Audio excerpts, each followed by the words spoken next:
भोला सुतल बाड़े नींद में जगाई कैसे।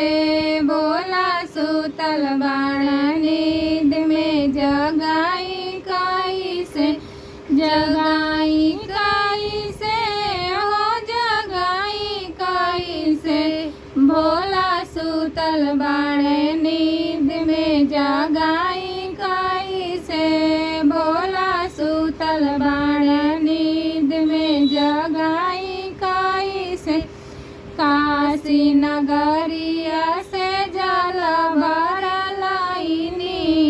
काशी नगरिया से जल भरलइनी।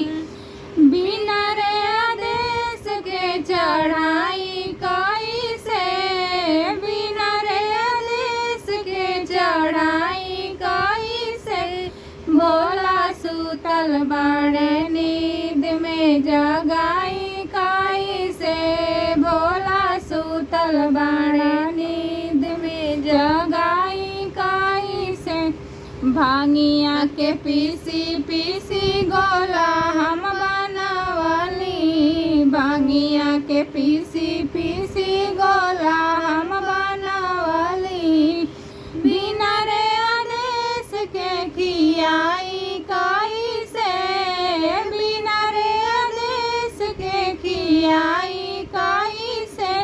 भोला सुतल बाड़े नींद में जगाई कैसे।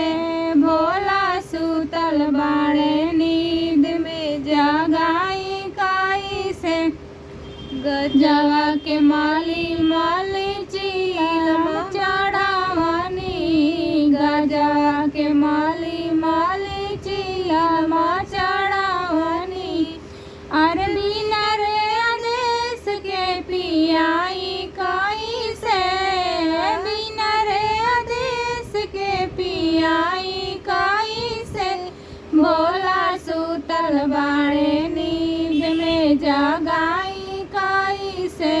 भोला सुतल बाड़े नींद में जगाई कैसे।